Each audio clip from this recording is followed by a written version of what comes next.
We all look for toughness. We all want it, but we look for it in a comfortable environment. You will not find toughness in a comfortable environment. Whoever hear this, you will not find it. The only way you find it is to drown yourself in a position where you're just out of sorts, where you can't swim and you're drowning. You're drowning in life, but you say, you know what, man? This sucks. I'm drowning. I'm miserable. I'm suffering. I'm broken, but I'm not going anywhere. What happens to your mind is it does this. It says, he's not leaving. So we got to expand. We got to grow. We got to figure this fucking thing out. When you quit, your mind says, we're done. So it doesn't expand. There's no expansion when you quit. Once you say, I'm not going to quit, these compartments in your brain, they have to work. And then you start to engage parts of your mind that you never engaged before.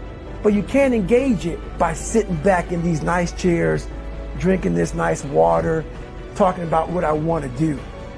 Your brain is the most powerful weapon in the world. Once you put away your phones and your computers and all that shit we have nowadays, yeah, that's great. We're up to date. But your brain is the only thing you have when you're going through depression, when you're going through hard times, when you're going through death, real life shit. You're alone. You're alone. You may have a shrink you're going to, you may have a best friend you're going to, but there's 24 hours in a day where you're alone in this brain. And your brain is talking to you in all kinds of ways. And it wants to control you and pull you in these different pockets.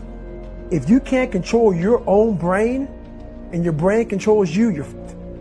You got to tell your brain where you want to go and how you want to go and how you want to get there. If not, it's over. Because if you did, and if you took control of that, you could alter the direction of your entire life. Most people never take the time to take an inventory about their thoughts. Yet our thoughts control our world. Our thoughts are like magnets. They literally draw towards us that which we obsess about. And so most people never take the time to analyze what they think about. The most successful people I know are the most self-aware, meaning they're aware of what they do and they're also aware of what they think. They're aware of how they're perceived. So we have 75,000 thoughts a day. Here's the crazy thing. 91% of them are exactly the same. The separation in our life is in those 9% of their thoughts, because remember this, these magnets are pretty powerful. That's why I'm always saying that your obsessions become your possessions, because they do. You draw into your life exactly what it is you think about. It's a physical reality that you attract to yourself what you think about. So the difference in our life is 9% of our thoughts. So what I'm here to tell you today is you've got to hone in and get aware of what you think about, and then alter those 9% of the thoughts that are variable on a daily basis to serve you. Because if you don't, these thoughts become like viruses. They're viruses in our minds. If we don't get those 9% of our thoughts to serve us, our lives go in a completely different direction. Remember this, you don't see things in your life as they are. You see things in life as you are. And so the more you alter you, the more you begin to see things differently. What's is amazing about this is we control who we are by what we think about. Write down the thoughts that don't serve you and eliminate them. How do I eliminate them? By replacement. You eliminate them with replacement, by thinking a new thought. It's as simple as saying, what thought would I need to have that would serve me to get this goal or dream or vision that I have? And get that thought, write it down, repeat it over and over again. Because there's a part of our brain called the reticular activating system. And it's the filter that we see the entire world through. The reticular activating system is the filter through which you see the entire world. It's powerful. And so that's why it filters out all the things in your life that aren't important to you. You know, you're not conscious of your breathing. A million stimulus would hit you. If you couldn't filter things out, you'd go crazy. This allows you to only filter into your consciousness what is most important to you. And what's most important to you is what you think about all the time. And it creates a filter. For example, that's why if something's important to you, the reticular activator reveals it to you through vision, sound, you name it. For example, you ever buy a new car? You got a new blue Honda car. All of a sudden, don't you see that car everywhere? Because that's become important to you because it's part of your reticular activating system now. So what if you could program your mind that the blue Hondas of your life are your goals, your dreams, and your visions? And the way we do that is repeated thinking, looking at our goals, visualizing them, seeing them over and over again. That's my challenge to you. A lot of people say they trying hard. Your mind knows, man. There's no truth behind it. When I was in Navy SEAL training, people go, how were you there for 18 months? The program was only 6 months long. You were in 3 hell weeks in 1 year. No one's ever done that. How did you do that? I talk about the new norm. I told myself after the first time, I knew it was going to be a long journey there. My body was breaking down. It was just how it was going on. I said, you know what? This is my new norm. So my mind said, it's like going to work. Like you go to work, you put your suit and tie on. I go into suffering every day. Every day, suffering.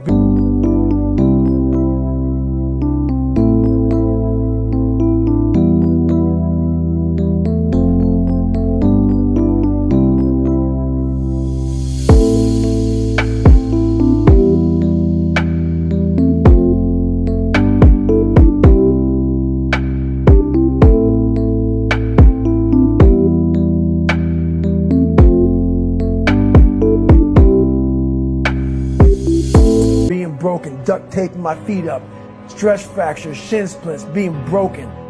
This is my new norm. And your mind says, if we're not broken, this ain't normal. We gotta be broken. So then your mind starts to get tougher and tougher and more callous. People, how did you run on broken feet? Broken shins.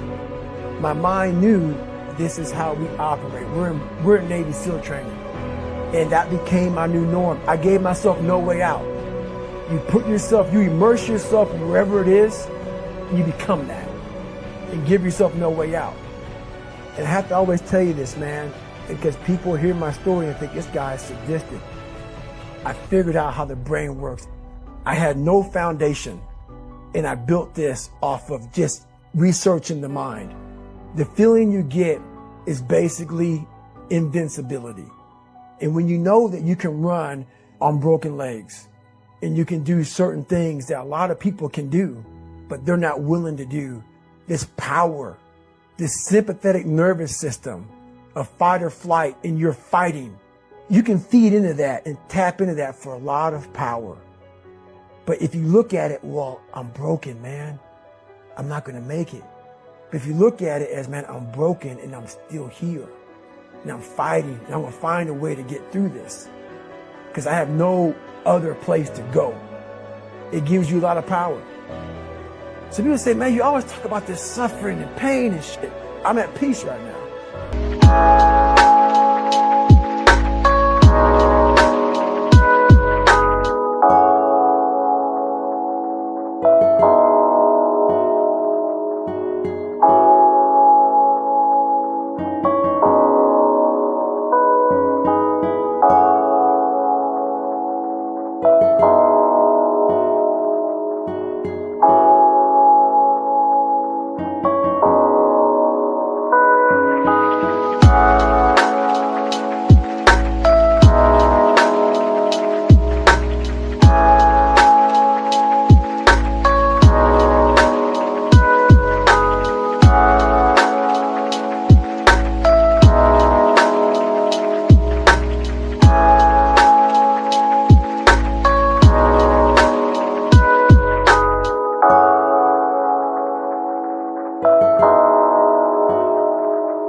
Because I went through that. You don't find peace first.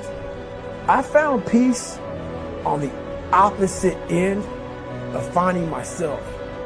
And no one really finds themselves without going through trials, tribulations, suffering, accountability.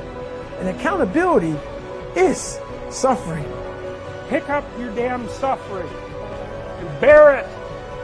And there's going to be a fair bit of pain along the way, and lots of it's going to be unfair. It's like, yeah, no wonder you're resentful. It's like, act it out and see what happens. You make everything you're complaining about infinitely worse. What do you do about that?